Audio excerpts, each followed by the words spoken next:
Hi friends, welcome to Shami's kitchen. എല്ലാവർക്കും സുഖമാണല്ലോ. ഇപ്പോൾ കർക്കിടക മാസമാണ്. ഈ കർക്കിടക മാസത്തിൽ നമ്മുടെ ശരീരത്തിൻ്റെ ആരോഗ്യം നിലനിർത്താനും അതുപോലെ തന്നെ പ്രതിരോധശേഷി വർദ്ധിപ്പിക്കാനും സഹായിക്കുന്ന ഒരുപാട് വിഭവങ്ങളിലൊന്നായ എള്ളവലുണ്ടയാണ് കേട്ടോ ഇന്നത്തെ നമ്മുടെ സ്പെഷ്യൽ എന്ന് പറയുന്നത്. ഒരുപാട് നാൾ നമുക്കിത് സൂക്ഷിക്കാൻ പറ്റുന്ന രീതിയിലാണ് നമ്മൾ തയ്യാറാക്കുന്നത്. വളരെ എളുപ്പത്തിൽ വീട്ടിലുള്ള ചേരുവകൾ വെച്ച് തയ്യാറാക്കാവുന്നതാണ്.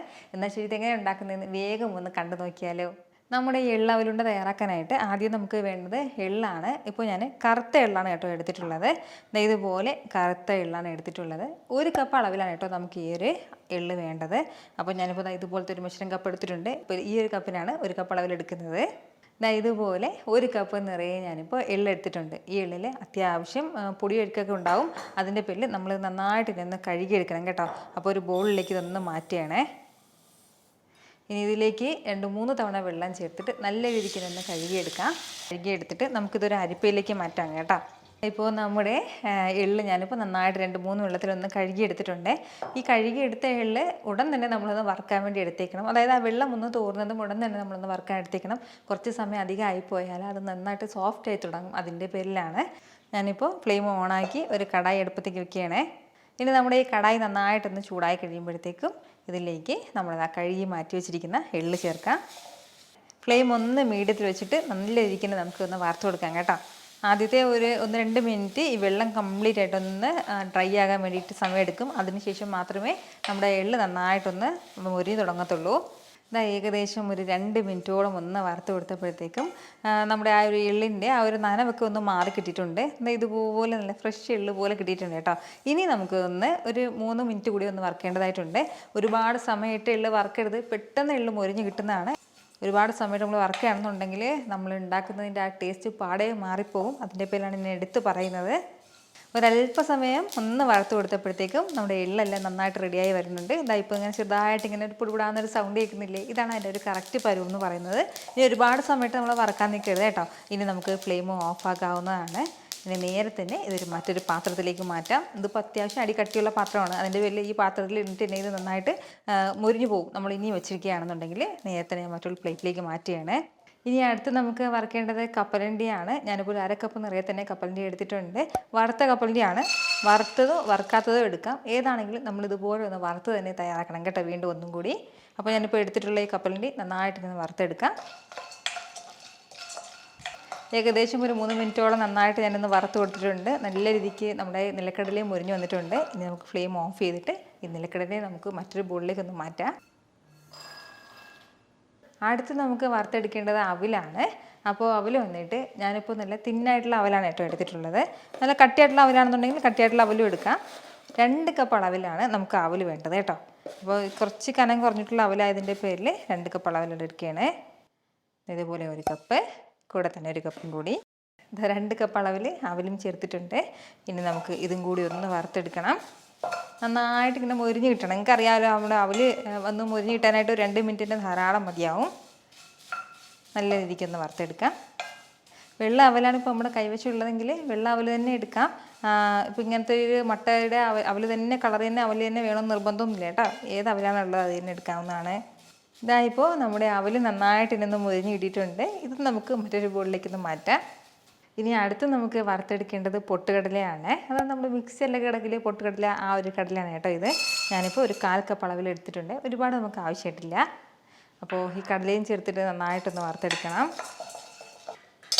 ഇത്രയും സമയം കൊണ്ട് തന്നെ നമ്മുടെ കടായിക്ക് അത്യാവശ്യം നല്ല ചൂടായിട്ടുണ്ട്.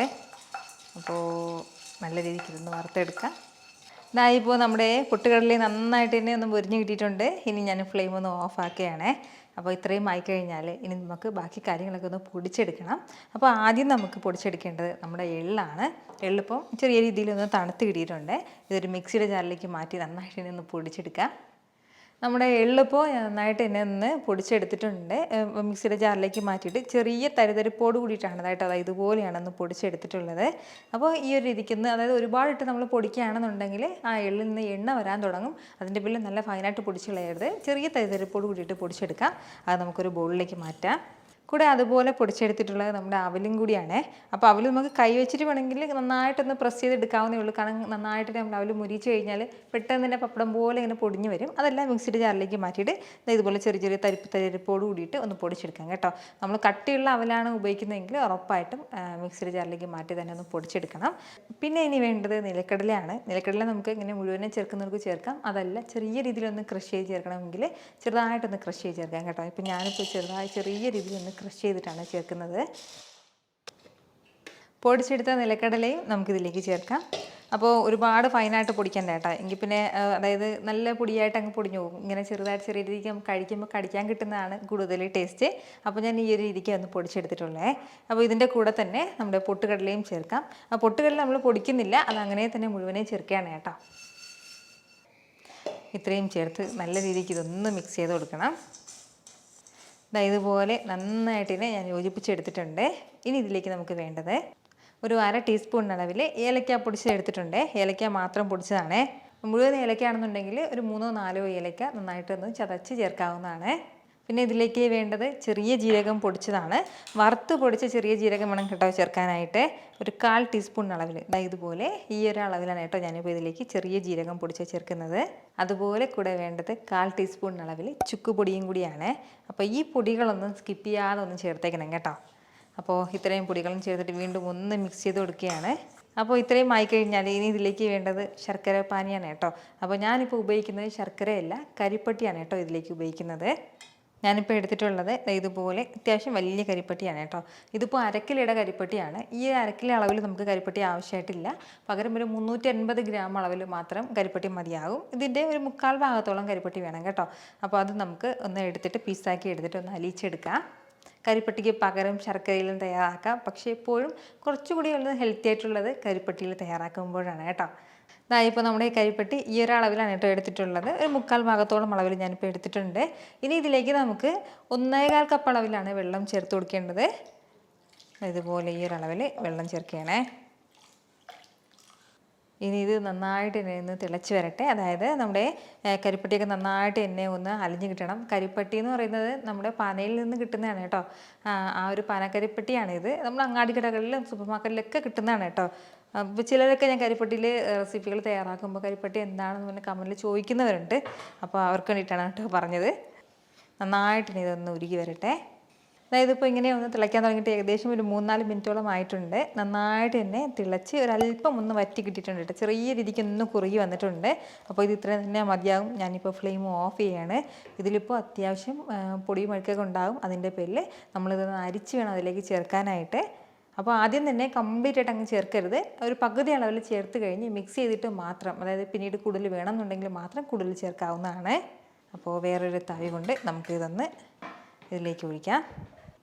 ഒരു പകുതി അളവിൽ ഞാനിപ്പോൾ ചേർത്തിട്ടുണ്ട്. ഇനി നല്ല രീതിക്ക് ഇതൊന്ന് മിക്സ് ചെയ്ത് കൊടുക്കാം. അപ്പോൾ ഒരു സ്പൂൺ വെച്ചിട്ടേ മിക്സ് ചെയ്യാൻ പറ്റുള്ളൂ. അത്യാവശ്യം നല്ല ചൂടാണ്. വീണ്ടും കുറച്ചും കൂടി ഇതിലേക്ക് ചേരും കേട്ടോ. കാരണം എന്ന് വെച്ചാൽ നമ്മുടെ ഈ അവൽ ചേർത്തിരിക്കുന്നതിൻ്റെ പേരിൽ കുറച്ച്, അതായത് നമ്മൾ എത്രത്തോളം പാനി ചേർക്കുന്നു അത്രത്തോളം ഇത് വലിച്ചെടുക്കും പെട്ടെന്ന് തന്നെ. ഒരല്പം കൂടി നമ്മുടെ കരിപ്പട്ടി പാനി ചേരും ഇതിലേക്ക്.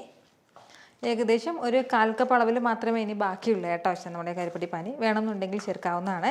അതായത് ഇപ്പോൾ അത്യാവശ്യം നല്ല ചൂടല്ലേ. ഈ ചൂട് ചെറുതായിട്ടൊന്ന് മാറട്ടെ. മാറിയതിന് ശേഷം മാത്രം നമുക്കിത് ഉരുളകളാക്കാവുന്നതാണ്. അപ്പോൾ നല്ല രീതിക്ക് തന്നെ ഞാനിതൊന്ന് മിക്സ് ചെയ്ത് കൊടുത്തിട്ടുണ്ട്. ഇനി നമുക്ക് ഇതൊന്ന് ചെറുതായിട്ടൊന്ന് ചൂട് മാറാൻ വേണ്ടിയിട്ട് ഒന്ന് അടച്ച് വെക്കാം. അതായത് ഇപ്പോൾ ചെറിയ രീതിക്ക് ഒന്ന് തണുത്ത് കിട്ടിയിട്ടുണ്ട്. അപ്പോൾ ഒന്ന് തണുത്ത് കഴിഞ്ഞാൽ ചെറിയ രീതിക്ക് ഇതുപോലെ നേരത്തെ ലൂസായിട്ടുണ്ടായിരുന്നത് ഒന്ന് ഹാർഡായി തുടങ്ങുന്നത്. ഇതുപോലെ ഈ ഒരു രീതിക്ക് ഒന്ന് ഹാർഡായിട്ടുണ്ട്. ഇനി നമുക്കിതിലേക്ക് വേണ്ടത് 1 ടേബിൾ സ്പൂൺ അളവിൽ നെയ്യ് എടുത്തിട്ടുണ്ട്. ആ നെയ്യും കൂടി ഇതിലേക്ക് ചേർക്കാം. നെയ്യും ചേർത്തിട്ട് നന്നായിട്ട് ഇതൊന്ന് മിക്സ് ചെയ്ത് കൊടുക്കാവുന്നതാണ്. നല്ല രീതിക്ക് തന്നെ ഒന്ന് യോജിപ്പിച്ച് കൊടുക്കാം. നല്ല രീതിക്ക് തന്നെ ഞാനിതൊന്ന് മിക്സ് ചെയ്ത് യോജിപ്പിച്ചെടുത്തിട്ടുണ്ട്. ഇനി നമുക്ക് ഇത് ഇഷ്ടമുള്ള ഷേപ്പിന് ഉരുളകളാക്കി എടുക്കാവുന്നതാണ്.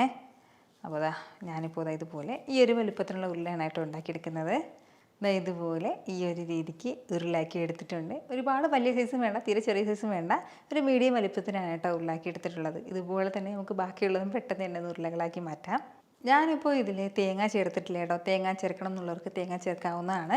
അപ്പോൾ തേങ്ങ ചേർക്കുകയാണെന്നുണ്ടെങ്കിൽ നമ്മൾ ഒരല്പം നെയ്യ് ചേർത്തിട്ട്, 1 ടേബിൾ സ്പൂൺ നെയ്യ് ചേർത്തിട്ട് 1 കപ്പ് അളവിൽ തേങ്ങ എടുക്കാം. എന്നിട്ട് നന്നായിട്ടൊന്ന് വറുത്ത് ഇതിൻ്റെ കൂടെ തന്നെ ചേർക്കാം. തേങ്ങ പൊടിക്കൊന്നും വേണ്ട, അങ്ങനെ മുഴുവനും ചേർക്കാവുന്നതാണ് കേട്ടോ. അതായത് ചിരകിയ തേങ്ങ അങ്ങനെ ചേർക്കാം, പൊടിക്കേണ്ട ആവശ്യമൊന്നുമില്ല. ഇതിലിപ്പോൾ തേങ്ങ ചേർക്കാത്ത കാര്യം എന്താണെന്ന് വെച്ചാൽ, തേങ്ങ ചേർത്ത് കഴിഞ്ഞാൽ ഒരുപാട് നാൾ ഇരിക്കത്തില്ല. ഒരു 2 ദിവസം കഴിയുമ്പോൾ തന്നെ നമുക്കത് കഴിച്ച് തീർക്കേണ്ടതായിട്ട് വരും. 2-3 ദിവസം കൊണ്ട് മാത്രമേ അതിനൊരു ഇത് ഉണ്ടാവും. അപ്പോൾ അത് കഴിഞ്ഞാൽ പിന്നെ അത് ആ തേങ്ങയുടെ ആ ഒരു കനപ്പ് ടേസ്റ്റ് ഉണ്ടാവും കേട്ടോ. അപ്പോൾ 3 ദിവസം തന്നെയാണ് മാക്സിമം. അപ്പോൾ നമ്മൾ തേങ്ങ ചേർക്കാതെ ഈ ഒരു രീതിക്ക് തയ്യാറാക്കുകയാണെന്നുണ്ടെങ്കിൽ ഏകദേശം 2-3 ആഴ്ച വരെ നമുക്ക് ഫ്രിഡ്ജിൽ വെച്ചിട്ട് നമുക്കിത് കഴിക്കാവുന്നതാണ് കേട്ടോ. വളരെ രുചികരമായിട്ടുള്ളൊരു ഉണ്ടയാണ്, അതുപോലെ തന്നെ വളരെ ഹെൽത്തി ആയിട്ടുള്ള ഒന്നാണ്. അപ്പോൾ ഈ കർക്കിടക മാസത്തിൽ നമ്മുടെ വീട്ടിൽ തന്നെ നമുക്കിത് ചെയ്തെടുക്കാൻ പറ്റുന്നതാണ്. ഞാൻ പറഞ്ഞതുപോലെ ഈ ഒരു മാസത്തിൽ നിങ്ങൾക്ക് പറ്റുന്നത് പോലെ മാക്സിമം ഹെൽത്തി ആയിട്ടുള്ള ഫുഡുകളൊക്കെ ഒന്ന് കഴിക്കുക. മാക്സിമം ഞാനും കർക്കിടക മാസത്തിൽ കഴിക്കാൻ പറ്റുന്ന വിഭവങ്ങളൊക്കെ ഞാൻ അപ്ലോഡ് ചെയ്യുന്നതായിരിക്കും കേട്ടോ. അപ്പോൾ നമ്മുടെ ഉണ്ട ഇതുപോലെ ഉണ്ടാകും കേട്ടോ. ഈ ഒരു രീതിക്ക് നമ്മളിത് പൊളിക്കുകയാണെന്നുണ്ടെങ്കിൽ ഇങ്ങനെ ഉണ്ടാവും. ഇത്രയും സോഫ്റ്റ് ആയിട്ടായിരിക്കും ഉണ്ടാകുന്നത്. വളരെ രുചികരമായിട്ടാണ് കേട്ടോ കിട്ടുന്നത്. ഞാനൊന്ന് കഴിക്കാം.